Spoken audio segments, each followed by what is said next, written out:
اسلامی سال کی انتہا ذی الحج سے ابتدا محرم سے آخری مہینے میں بھی قربانی، پہلے مہینے میں بھی قربانی۔ اللہ نے دو قربانیوں والے مہینے بھی اکٹھے رکھے، اس لیے کہ جن کا ذکر دونوں مہینوں میں ہے یہ درود میں بھی اکٹھے ہے۔ ذی الحج کا چاند آسمان پہ آیا تو جو سب سے پہلی یاد آئی وہ حضرت ابراہیم اور فرزند ابراہیم حضرت اسماعیل کی تھی۔ محرم کا چاند جو سب سے پہلا تخیل ذہن میں ابھارے گا وہ حسین ابن علی ہے۔ لیکن دونوں مہینوں میں کچھ مطابقت بھی ہے اور ایک فرق بھی ہے۔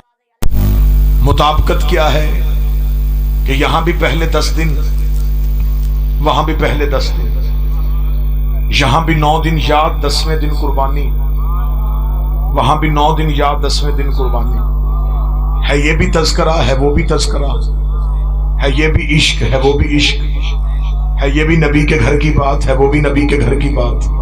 رات کے اس پہر میں اس جملے پہ جو بندہ بولے وہ تائید کا حق ادا کرے، مگر دونوں میں فرق ہے، یہ خواب ہے، وہ تعبیر ہے۔ مالک حسین ان ہاتھوں کو سلامت رکھے، بادشاہ اس تائید کے حق کو سلامت رکھے۔ بسم اللہ۔ وہ خواب، بسم اللہ سرکار، یہ تعبیر، اس میں دیکھا اس میں کیا۔ جملہ بدلتا ہوں، جو ابراہیم نے دیکھا وہ حسین نے کیا۔ اتنا فرق ہے نبوت میں اور امامت میں۔ نبوت جسے صرف دیکھتی ہے، امامت اسے کرتی۔ لیکن ذی الحج کا چاند آیا، ٹیلی ویژن اور اخبارات بھر گئے، مسجدوں کے لاؤڈ سپیکر کھل گئے، مولویوں نے اپنے بچوں کو حضرت ابراہیم کی کہانی سنانی شروع کر دی۔ یہ مہینہ منسوب ہے حضرت ابراہیم سے، ہر مسجد میں واقعہ پڑھا گیا، پڑھا جائے گا، پڑھتا جائے گا کہ مسلمان علماء اپنے بچوں کو بتائیں گے یہ مہینہ منسوب ہے ابراہیم سے۔ ابراہیم نے خواب دیکھا تھا، بیٹے کی گردن پہ چھری رکھی تھی اور ایک دمبا اللہ نے آسمان سے بھیج دیا تھا۔ اب قیامت تک اس دمبے کی یاد میں مسلمان اپنے گھروں میں جانوروں کو ذبح کرتے ہیں۔ حضرت ابراہیم کے دن آئیں گے، 10 ذی الحج کو قربانی منائی جائے گی۔ قربانی شیعہ کریں گے، گوشت سنی گھروں میں جائے گا۔ قربانی اہل سنت کریں گے، گوشت شیعوں کے گھروں میں آئے گا۔ نہ کہیں کوئی جھگڑا، نہ کہیں کوئی لڑائی، نہ کہیں کوئی دنگا، نہ کہیں کوئی فساد، نہ تھانے سے اجازت، نہ امن کمیٹی، نہ فوج کے پہرے، نہ پولیس کی اجازت۔ وہ کس کی یاد ہے؟ ابراہیم کی۔ محرم کس کی یاد ہے؟ حسین کی۔ اس کا مطلب ہے ابراہیم کی یاد میں کوئی لڑائی نہیں، حسین کی یاد میں سارے جھگڑے۔ مولوی ہمیں اتنا بتا، تو نے کلمہ ابراہیم کا پڑھا ہے یا محمد کا پڑھا؟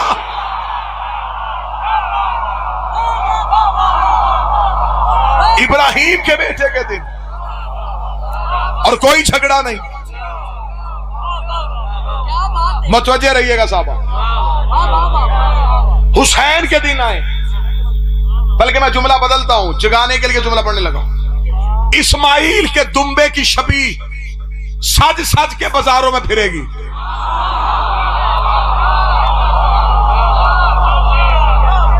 نہ کسی کا مذہب خطرے میں، کوئی مولوی نہیں کہے گا کہ اسماعیل کے دمبے کی شبیہ مسجد کے سامنے سے نہ گزرے۔ مسلمان بلکہ اپنے بچوں کو بتائیں کہ بیٹا یہ جانور عام جانوروں جیسا نہیں، اسے چھڑی نہ مارنا، اسے تکلیف نہ دینا، کیونکہ اس کو نسبت ہو گئی ہے اسماعیل کے دمبے سے۔ ہاتھ نہیں تیری چلاکی کی، تجھے اسماعیل کا دمبا سمجھ میں آ گیا، حسین کا زلجھنا سمجھ میں نہیں آیا۔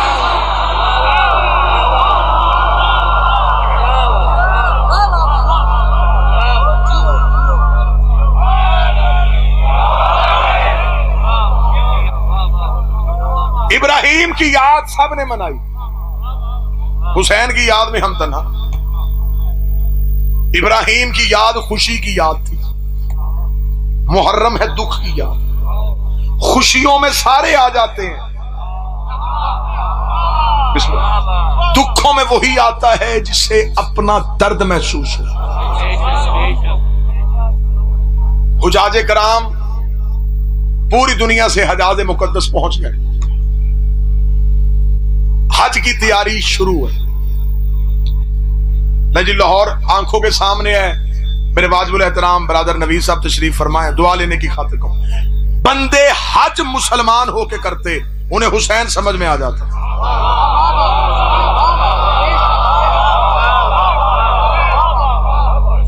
لاہور والوں لوگوں نے حج کیا فیشن سمجھ، حج کیا رواج سمجھ، حج کی حقیقت کو نہیں سمجھا۔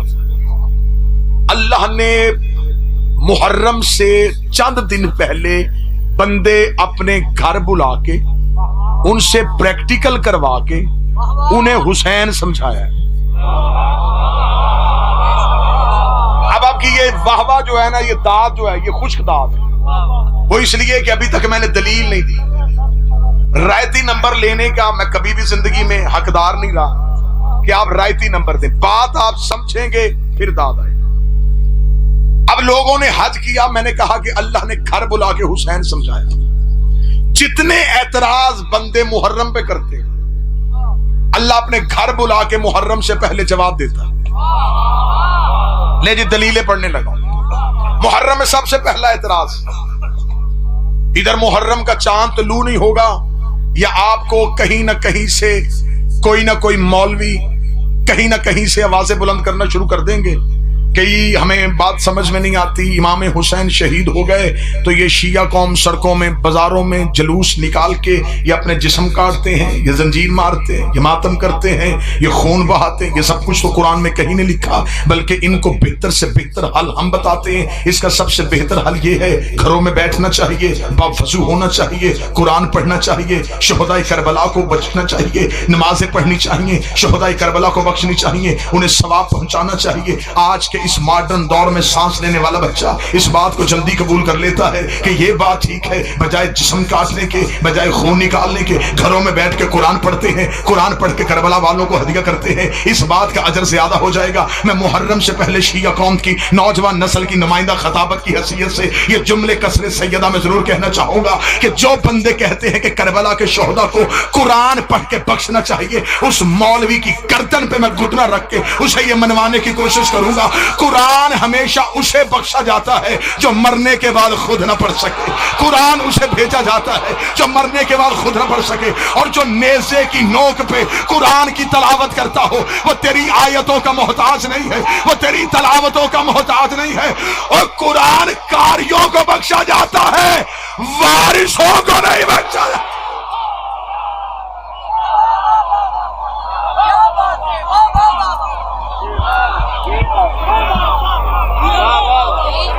اب میں دلیل حد سے دینے لگا ہوں۔ بسم اللہ سر، بسم اللہ۔ ہمیں دنیا کے عقیدے سے کوئی سروکار نہیں ہے، ہمیں دنیا کے عقیدے سے کوئی سروکار نہیں ہے، اس کا قانت کو شاہ سالات نہیں ہے۔ دشمن دارا اور تجھے کیا چاہیے، کوئی لعنت سے بڑا اور کوئی حال نہیں ہے۔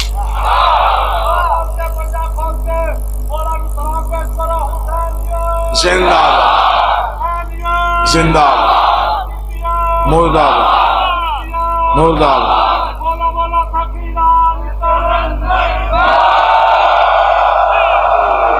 علی بسم اللہ۔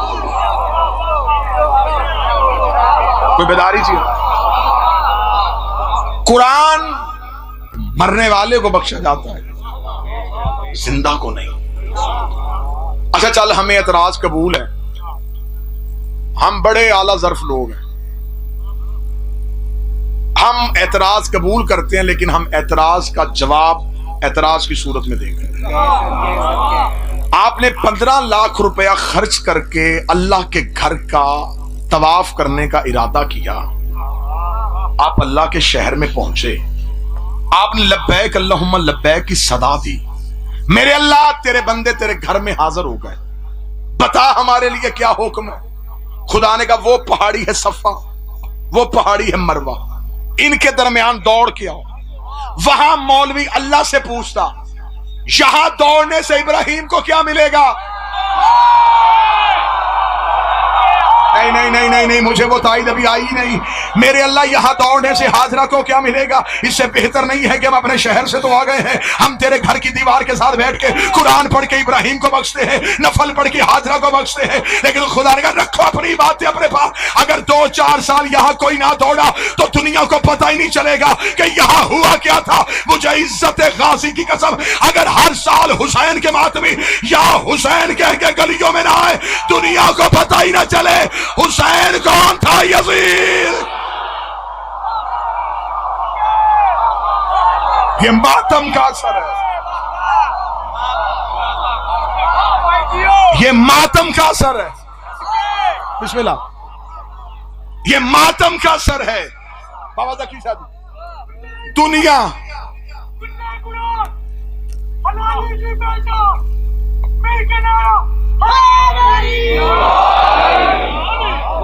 یہ ماتم کا موجہ پیر جہانی ہے سچ۔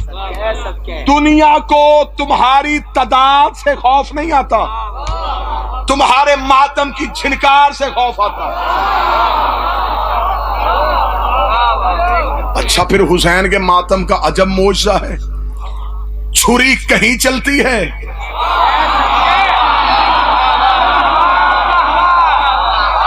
کلیجہ کہیں کٹ جاتا۔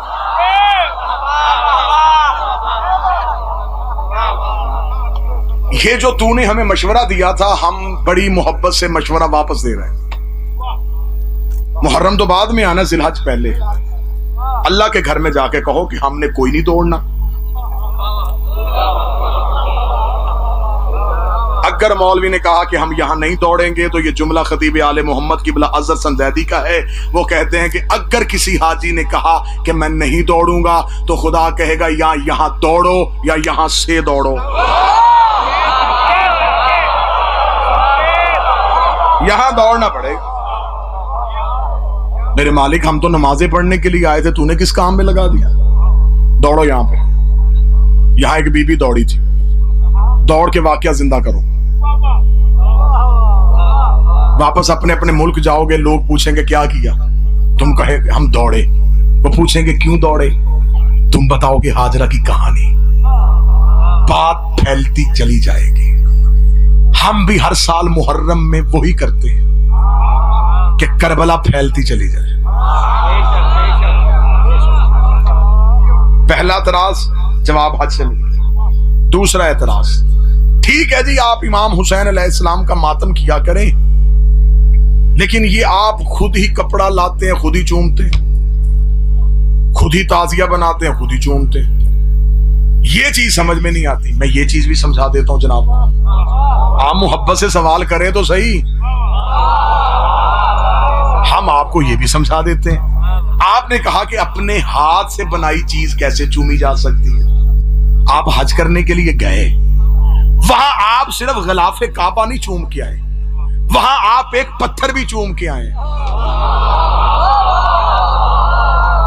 جو بندہ یوں کر رہا ہے نا، وہ ٹی وی پہ لائیو حج ضرور دیکھے کہ جو میں کہہ رہا ہوں ایسا حج میں ہوتا ہے۔ حجر اسود پر ہر بندہ نہیں پہنچ سکتا نوید بھائی، وہاں لاکھوں کا ہجوم ہوتا ہے، اور جو حجاج کرام پہلی بار جاتے ہیں ان کی حسرت، ان کی خواہش تو بڑی ہوتی ہے زوار بھائی کہ کسی نہ کسی طریقے سے ہم حجر اسود تک پہنچ سکیں، لیکن جب وہ حجر اسود تک نہیں پہنچ سکتے، وہ رش سے گھبرا جاتے ہیں، تو وہاں پہ کھڑے ہوئے معلمین سے پوچھتے ہیں کہ ہماری بڑی حسرت تھی، ہم حجر اسود کا بوسہ لیں، ہم حجر اسود تک نہیں پہنچ سکتے، ہمارے لیے شریعت میں کوئی دوسرا رستہ ہے؟ انہوں نے کہا ہاں دوسرا رستہ ہے، جب تم طواف کعبہ کرتے ہوئے حجر اسود کے بالکل سامنے آ جاؤ تو اپنے ہاتھ کو اپنے احرام سے نکالو، اپنے دائیں ہاتھ کو حجر اسود کی جانب کرو، اور پھر اپنے ہاتھ کو حجر اسود سمجھ کے چومو، اپنے ہاتھ کو حجر اسود سمجھ کے چومو۔ رکھ مولوی کے سر پہ قرآن، چوما ہاتھ تھا، ثواب حجر اسود کا کیسے ہو گیا؟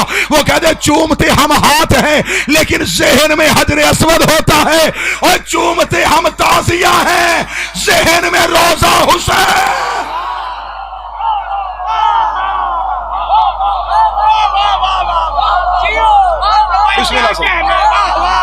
ہم بھی چومتے ہاتھ ہیں۔ تو بات سمجھ میں آ رہی ہے نہیں آ رہی؟ وہاں پہ حجر اسود کا بوسہ لے لینا، یہاں علم نہیں چومنا، وہاں ہاتھ چوم لینا، یہاں تازیہ نہیں چومنا۔ اچھا ٹھیک ہے جی، ہم مجلسوں میں بھی آ جائیں گے، علم کا احترام بھی کر لیں گے، لیکن ایک بات جو ہمیں بہت چبھتی ہے جی، وہ کیا ہے؟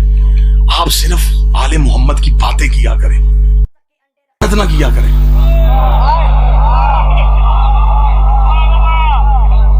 اور سب لعنت کیوں نہیں کرنے دیتے؟ او جی چھوڑیں جی لعنت، یہ اللہ اور بندوں کا معاملہ، جس نے غلط کیا ہوگا اللہ سزا دے گا۔ ہم کون ہوتے ہیں اللہ کا کام کرنے والے؟ سزا وہ دے گا۔ یزید برا ہے، وہ سزا دے گا، جو برا ہے۔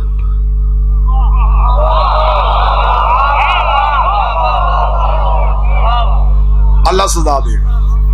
آپ لعنت کیوں کرتے ہیں؟ اچھا آپ کو ہماری لعنت اچھی نہیں لگتی تو جناب حج کرنے گئے تھے، طواف کر کے آتے، شیطان کو پتھر کیوں مار کے آئے ہو؟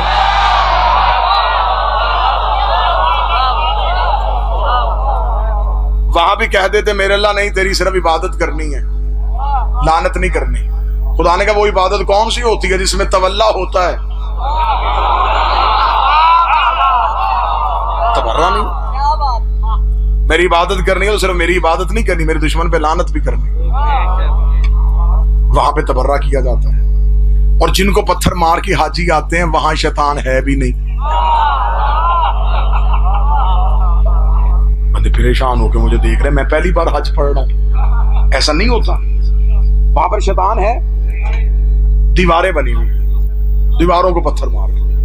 میرے مالک یہاں پر تو شیطان ہے نہیں، فرمایا گھر بلا کے سمجھایا، عزت کرنی ہو اصل نہ ملے شبیہ ہی کر لینا،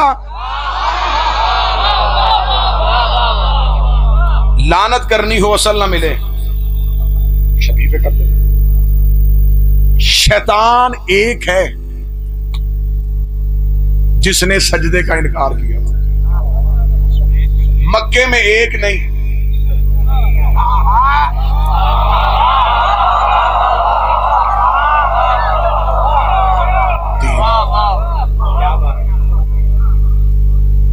میں غلط کہہ رہا ہوں؟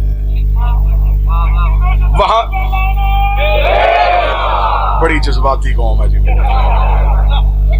مجھے میرا کام نہیں کرنے دیا، میں بات پوری بھی کروں گا اور دلیل سے بھی کر دیں گا۔ شیطان وہاں پہ تین کیوں ہے؟ اس نے تین حلیوں میں آ کے نبی کو گمراہ کرنا چاہا۔ خدا نے کہا قیامت تک اس کے تینوں حلیوں پہ لعنت کرو۔ مطلب شیطان کو وہاں پتھر مارے جاتے ہیں، پتھر کیوں مارے جاتے ہیں؟ جب حضرت ابراہیم حضرت اسماعیل کو لے کے گھر سے نکلے، اس نے پہلا حملہ کیا نبی کی بیوی پہ۔ یہ پہلی بار اس نے آسان ٹارگٹ پہلے چنا۔ اسے پتا تھا کہ نبیوں کی بیویاں گمراہ ہو جاتی ہیں،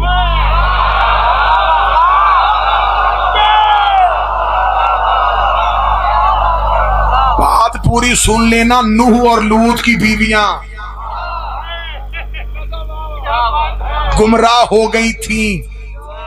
اب لاہور میں جو بندہ 70 کا لہو کرے گا وہ میرا لہو کرے گا۔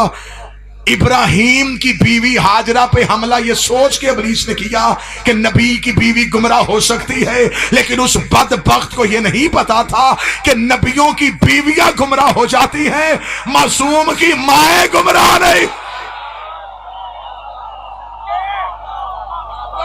صرف ابراہیم کی بیوی ہوتی گمراہ ہونے کا خدشہ تھا، اسماعیل کی ماں بھی تھی، معصوم کی ماں۔ اللہ نے نوح کی بیوی نافرمان تھی، اللہ نے اولاد دی، اس نے بیٹا بھی گمراہ کر لیا۔ اکثر بچے امیوں کی وجہ سے جہنم میں چلے جائیں گے۔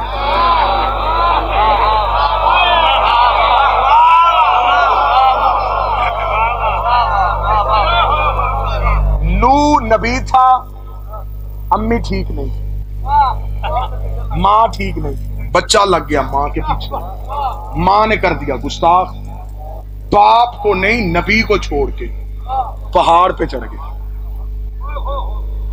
پہاڑ پہ چڑھ گیا اور ڈوب گیا. ایسا ہی قرآن یہاں لے آؤ. نوح کا بیٹا ڈوبا, تربیت باپ نے نہیں کی, بچپن سے ماں نے گستاخ کیا. اب یوں ہوا کے جھونکے کی طرح گزر جاؤں گا. میں دل سے دعا کرتا ہوں کہ ہر بندہ نہ ہی سمجھے. ہاں میں دعا کرنے لگا ہوں, اب جو سمجھیں گے وہ خود ہی بول پڑیں گے.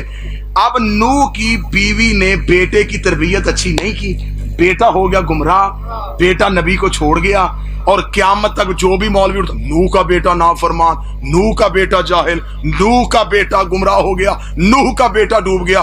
خدا نے کہا میں نے تو بیٹا دیا تھا لیکن تربیت ماں نے اچھی نہیں کی, الزام نبی پہ آ گیا. خدا نے کہا آج کے بعد نبی کی ایسی بیوی کو اولاد دینی نہیں.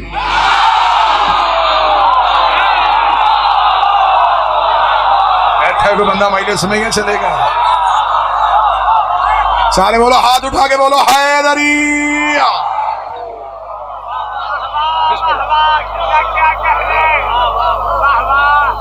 آج کے بعد کسی بھی ایسی پیر تک نبی کی ایسی بیوی کو اولاد نہیں دینی. تربیت مائیں اچھی نہیں کرتی. کی پروگرام الزام. اب اس نے پہلا حملہ کیا بی بی حاجرہ پہ, دروازے پہ دستک دی. اچھا یہ ابلیس کے پاس اللہ کی دی ہوئی طاقت میں سے ایک طاقت ہے کہ یہ روپ بدل لیتا ہے. یہ روپ بدل کے انسانوں کے درمیان پھرتا رہتا ہے. قرآن کہتا ہے یہ روپ بدلتا ہے. اچھا ابلیس کے جتنے روپ میں نے تاریخ میں پڑھے ہیں نا, یہ ممبر کے غلاف میں میرا ہاتھ ہے, سیدہ کے قصر اور محل میں کھڑا ہوں. ابلیس جب بھی روپ بدل کے آیا, یہ مولوی کے روپ میں آیا, ماتمی کے روپ میں نہیں آیا.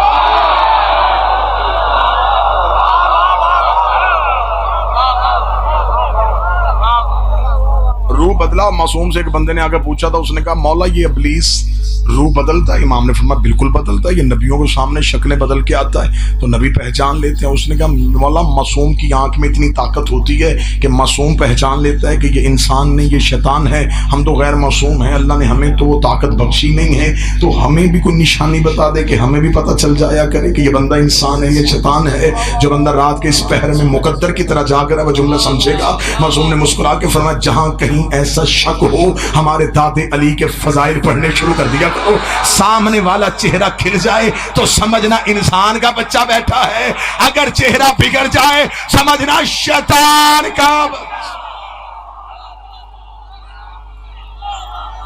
فضائل علی سے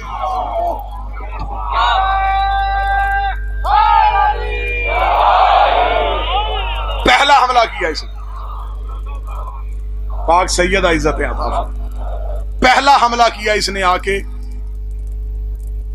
نبی کی, دروازے پہ دستک دی. اندر سے بی بی حاجرہ نے پوچھا کون ہے؟ کہنے لگا بی بی پوچھنے آیا ہوں حضرت ابراہیم کہاں ہے؟ بی بی نے کہا دوست کے گھر دعوت پہ گئے, کیونکہ حضرت ابراہیم یہی بتا کے گئے. باہر سے دیکھ کے کہنے لگا بی بی دعوت کوئی نہیں ہے, چھری لے کے گیا ہے, تیرا بیٹا سیوا کرنے لگا. بی بی نے کہا کیوں؟ کہتا ہے کہ خواب آیا. ماں تھی, کلیجہ تڑپ گیا. تو پھر بی بی جلدی کر, سوچنا, دروازہ کھول, گھر سے نکل, دروازہ کھول, گھر سے نکل, دروازہ کھول, گھر سے نکل. پردے کے پیچھے کھڑی اسماعیل کے ماں نے کہا لا حول ولا قوت الا باللہ العلی العظیم, خدا تجھ پہ لعنت کرے, تو شیطان بول رہا ہے. اس کا بی بی تو نے کیسے پہچانا؟ فرمایا جو نبی کی بیوی کو حق کے مقابلے پہ گھر سے نکالے, کل بھی شیطان تھا آج بھی.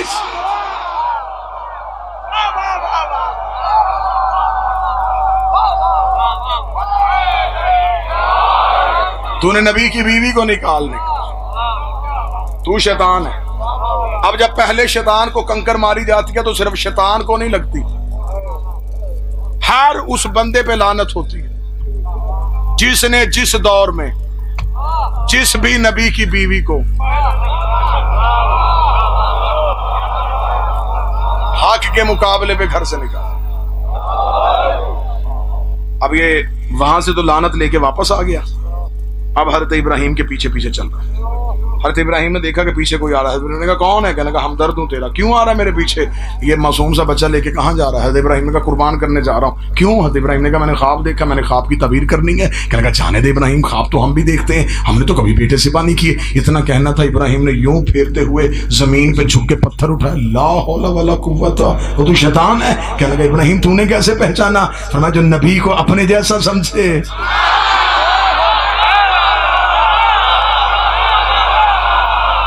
بندہ تو ہوتا ہی نہیں. اب جب دوسرے شیطان کو کنکر ماری جائے تو شیطان کو نہیں لگتی,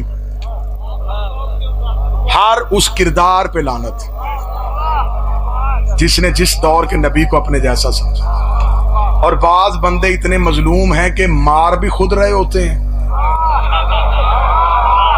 کہا گیا بریک مجمع, لگ بھی خود رہا.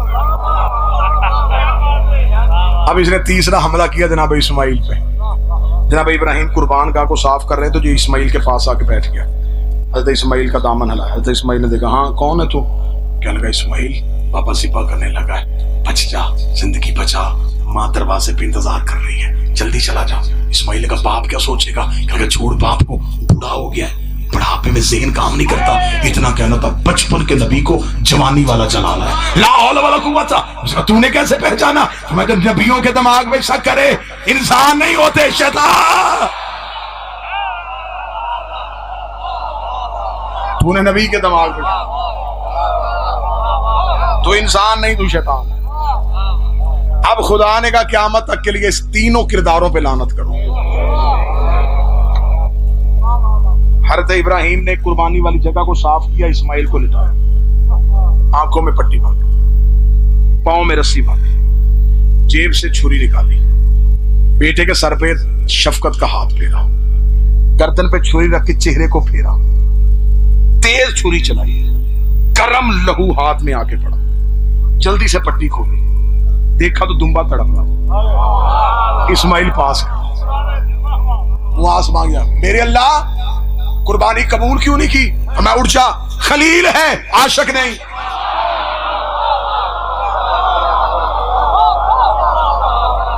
میرے مالک عاشق کیوں نہیں؟ فرمایا پٹی کیوں باندھی؟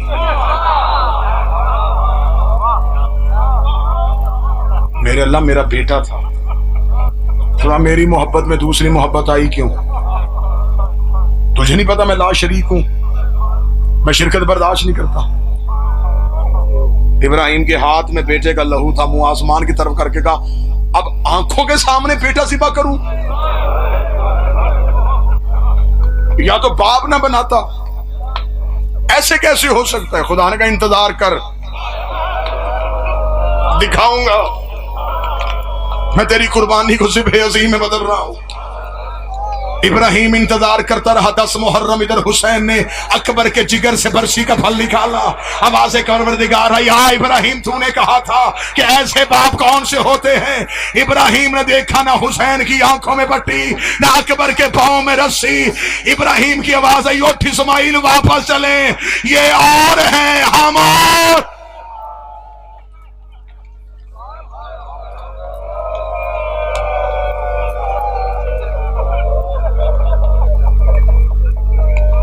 صرف اسماعیل کی گردن پہ چھری رکھنے کا نشان تھا. اسماعیل گھر آئے, ماں کو ساری کہانی سنائی. اماں میں لیٹ گیا تھا, اماں میرا ارادہ تھا کہ چھری چل جائے, اماں اللہ نے مجھے بچا لیا. تفسیر قرآن کہتی ہے ماں اپنی جگہ سے اٹھی, روک دی اسماعیل گلے کے بٹن کھول, مجھے وہ جگہ دکھا جہاں چوری رکھی تھی. اسماعیل نے جگہ دکھائی, ماں نے 7 بوسے لیے. کتابیں کہتی جتنی دیر ہاجرہ زندہ رہی روز اسماعیل کی وہ جگہ چومتی, سجدہ شکر کا ادا کر کے دی میرا شکر ہے میرا لال بچ گیا. اگر چھری چل جاتی تو میں بیٹے سے پہلے ہی مر جاتی۔ آواز پروردگارہ ہاجرہ انتظار کر، میں تجھے کوئی ماں دکھاؤں گا۔ ادھر ہاجرہ کربلا کے ٹیلے پہ کھڑی تھی، جب 70 قدم کے فاصلے پہ زینب نے سر پہ قرآن رکھا، حسین کی آواز آئی زمین نیچے ہو جا، آواز آئی اونچی ہو، میں حسین کا سجدہ دیکھوں۔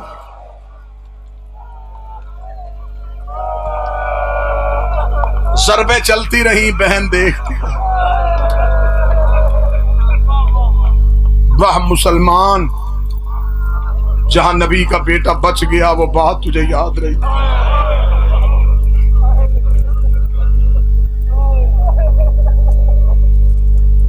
یہ میرے ودیع، میرے لیے سعادت ہے کہ میں مخدومہ کے شہر میں کھڑا ہوں، جس بی بی کے نام کے ساتھ یہ شہر منسوب ہے اور جن کی دہلیز کی عطا ایک ذاکر میرے ساتھ منبر پہ ہے۔ یہ وہ علی کی مظلومہ بیٹی ہے جو کربل سے پہلے اجڑی ہے۔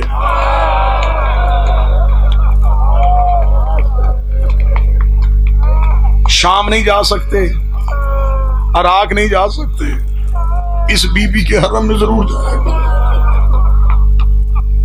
یہ بھائیوں سے بھی دور ہے، یہ بابے سے بھی دور ہے، پتہ نہیں کس کی یاد میں اتنا تڑپی ہے۔ رکھ میرے سر پہ قرآن، علی کی ہر بیٹی بڑی عزت والی ہے، لیکن علی کی ہر بیٹی نے کربلا میں صرف بیٹے دیے ہیں۔ یہ تیرے حصے کی لاہور والی ملکہ وہ ہے جس نے شام غریبہ ایک بیٹی بھی دی ہے۔ صدا سے معافی مانگ کے میں جملہ پڑھنے لگا ہوں، جب شام غریبہ خیموں کو آگ لگ گئی تھی نا اور علی کی بیٹی یتیم اکٹھے کر رہی تھی، یہ تیری لاہور والی ملکہ روتی روتی علی کی بیٹی کے قدموں پہ آئی، رو کے کہتی میں نے جتنی اولاد قربان کی ہے میں نے کبھی بھی دوبارہ قربانی کا اجر نہیں مانگا۔ بی بی تیری قدموں میں بیٹھ کے تجھ سے ایک سوال کرنے آئی ہوں، بی بی میں پوری کربلا چھان آئی ہوں، مجھے میری بیٹی نہیں ملی، مجھے مسلم کی بیٹی نہیں ملی۔ اتنا جملہ کہنا تھا، علی کی بیٹی نے ایک خیمے کی لکڑی اٹھائی، ساتھ بی بی کلثوم کو لیا، بی بی آدھی رات کو کربلا کے جنگل میں چلی، رو کے فرات کے کنارے پہ آئی، آواز دے کری غازی کہیں مسلم کی بیٹی تو نہیں دیکھی، یا بغیر بازوؤں کے لاش تڑپی۔ آواز آئی تھوڑی دیر پہلے اجازت دے دیتی، نہ پہرے دیتی نہ یتیم ڈھونڈتی۔ بی بی روتی روتی وہاں گئی جہاں حسین کی لاش تھی، رو کے دی حسین کہیں مسلم کی بیٹی تو نہیں دیکھی۔ چلتے چلتے میں بہنوں کے لیے ایک جملہ پڑھوں، یا کلثوم بی بی کی آواز آئی علی کی بیٹی ایک لمحے کے لیے آگ ادھر لا، بی بی نے مشعل کو قریب کیا، آواز آئی وہ سامنے دیکھ، بی بی نے دیکھا مسلم کی بیٹی کے سینے پہ گھوڑے کے سموں کے نشان تھے۔ آواز آئی پردیس میں مسلم کی بیٹی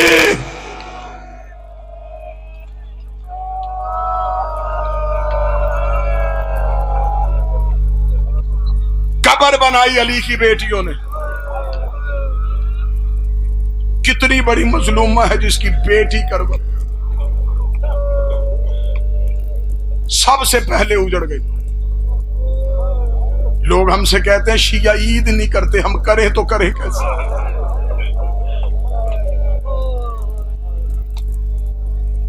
جو عید گزری اس پہ علی کی بیٹیاں یتیمہ ہوئی،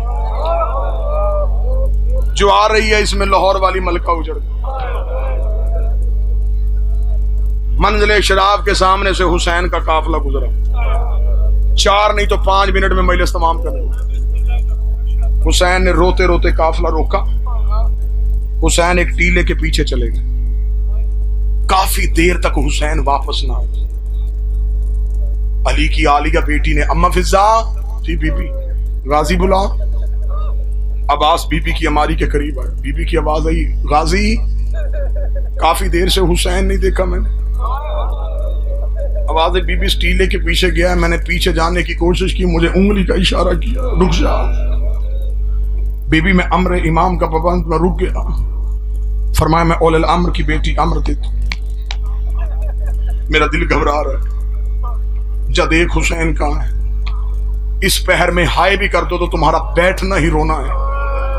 چلتے چلتے غازی کا گھوڑا جب ٹیلے کے پیچھے کا دور کربلا کا غریب ریت پہ بیٹھا ہوا تھا، سر سے امامہ اترا ہوا تھا، حسین کی داڑھی میں ریت تھی، غازی کو آتے دیکھا، حسین نے جلدی سے آنسو صاف کیے، ابھی حسین کے ہاتھ آنکھوں سے ہٹے نہیں یا غازی کے ہاتھ قدموں پہ آئے، رو کہا تجھے ماں کے پہلو کا واسطہ، مجھے بتا تجھے جنگل میں رلایا کس، مجھے بتا تو کیوں رویا، مجھے بتا تیرے رونے کی وجہ کیا، جو رو رہے ہو اتنی چیخیں اتنی، یہ عقیدت کا رونا۔ حسین مولا کی آواز، غازی نہیں، عباس چل اٹھ۔ حسین چلے، مرزا اطہر لکھنؤ والے لکھتے ہیں کہ عباس پیچھے پیچھے، حسین نے دیکھا کہ غازی کے قدم کانپ رہے، فرمایا غازی کیا ہوا؟ مولا میری منت ہے، آپ کو بلایا ہے علی کی بیٹی نے، آپ نے جانا ہے ہماری کے قریب، بی بی نے کرنی ہے آپ کے چہرے کی زیارت، اگر علی کی بیٹی نے آپ کی آنکھ کی سرخی دیکھ لی اور مجھے بلا کے پوچھ لیا تو بھی زندہ تھا اور حسین بھی روتا رہا، پھر مجھے اتنا بتا تیرے ماں کے کرتے سینے کا فائدہ کیا ہے۔ اتنا جملہ کہا یا حسین رک گئے بلا تشبیہ۔ حسین کی آواز ہے، عباس کیا چاہتا ہے؟ مولا پوچھنا چاہتا ہوں کیوں رویا؟ اب جوان ماتم کی تیاری کرنا، جو غازی کے نوکر بیٹھے ہو، اتنا جملہ کہنا تھا۔ سخی عباس کی آنکھوں میں آنسو تھے، کریم کربلا کی آواز ہے، عباس سن، میں تجھے اس لیے نہیں بتا رہا، میں ہوں بابے کے صبر کا وارث، تو ہے بابے کی تلوار کا وارث، میں صبر کر چکا ہوں، تو صبر کر لے گا۔ اتنا جملہ کہنا تھا، غازی کا امامہ زمین پہ گر گیا، رو کے کہنے لگا آج جنگل میں مجھے صرف اتنا بتائیے میں نے صبر کرنے کتنے؟ 19 رمضان میرے بابے کے سر پہ ضرب لگی، میں منتیں کر کے کہتا رہا کہ قاتل ابھی کوفے میں مجھے میری تلوار دے دے، تو نے میرے کاندھے پہ ہاتھ رکھے گا، میں غریب ہوں، میں صبر کر گیا۔ 28 سفر میرے مرے کے جنازے پہ تیر چلتے رہے، میں رو رو کے بہن بھائیوں کی منتیں کرتا رہا مجھے میری تلوار دو، کون حسن کو دفن نہیں ہوتا؟ دونوں بہن بھائیوں نے میرے بازو تھام کے کہا ہم غریب ہیں، میں صبر نہیں کر گیا۔ 26 رجب کو ولید کے دربار میں آپ کے سر کا نام لیا گیا، میں رو رو کے کہتا رہا انگلی کا اشارہ کر، کس کتے نے تیرے سر کا نام لیا ہے؟ تو نے کہا میں غریب ہوں، میں چپ کر گیا۔ اور 28 رجب کو علی کی بیٹیاں مدینے سے نکلی، میں رو رو کے کہتا رہا اوے علی کی بیٹیاں مدینے رہنے دے، ایک تلوار مجھے دے دے، ایک محمد حنفیہ کو دے، ایک مسلم کو دے، ایک اکبر کو دے، اگر شام سے پہلے کوفے کے صدر دروازے پہ تیرا علم نہ لگاؤ مجھے علی کا لا۔ کہاں کہاں صبر کروانے، تم سیدوں نے غازی کو آزمانا کتنا ہے۔ اتنا جملہ کہا، عباس جیسے مچھلی بغیر پانی کے تڑپتی ہے، بلا تشبیہ میرے بادشاہ سے تڑپے۔ حسین نے یوں سینے سے لگایا، یوں بازوؤں کے حصار میں لگا، غازی حوصلہ، عباس حوصلہ، میرا لال صبر، ابھی تو بڑے صبر کرنے، عباس حوصلہ کر۔ عباس کی آواز ہے مجھے صرف اتنا بتائیں آپ کیوں روئے؟ فرمایا عباس پھر وعدہ ہے تو صبر کرے گا؟ فرمایا بقیے والی زہرا زامن، میں صبر کروں گا جو بندہ ماتم کے راتھے سے آیا ہے۔ حسین کی آواز ہے میری دو انگلیوں کے درمیان دیکھ، عباس کے دونوں ہاتھ کمر پہ آئے، عباس رو کہتا تھا کوئی قصر امارہ کی چھت ہے، کوئی غریب مسافر ہے، اس کے ابرو کٹے ہوئے ہیں، اس کے ہونٹ کٹے ہوئے ہیں، اس کے ہاتھوں میں ہنسیاں ہیں، اس کے پاؤں میں رسیاں ہیں، کبھی مدینے کو دیکھتا ہے، کبھی مکے کو دیکھ رہا ہے۔ حسین کی آواز ہے عباس غور سے پہچان، عباس نے آنسو صاف کیے، روکتا ہے کہیں میری رقیہ تو نہیں اجڑ گئی، اور میری بہن کا گھر تو نہیں اجڑ گیا، اور میرا غریب مسلم تو نہیں ہے۔ آواز آئی پہچان یہ مسلم ہے، آواز دے کے غازی نے کہا تجھے تیری ماں کا واسطہ میں جنگ نہیں کرتا۔ ایک بار کوفے پہنچا، حسین رو کے دے کرے گا کیا؟ فرمایا پردیس میں جنازہ کون اٹھائے گا، پردیس میں لاش کون اٹھائے گا؟ حسین کی آواز آئی اب ذرا زمین پہ دیکھ، غازی کی آواز آئی انگلیاں ہٹا، ایک کالے برقعے والی بی بی کوفے کی گلیوں میں رو رو کے کہہ رہی ہے آؤ میرے حسین کا وکیل، آؤ میرے غریب کا سفیر، آؤ میرا کربلا کا شہید۔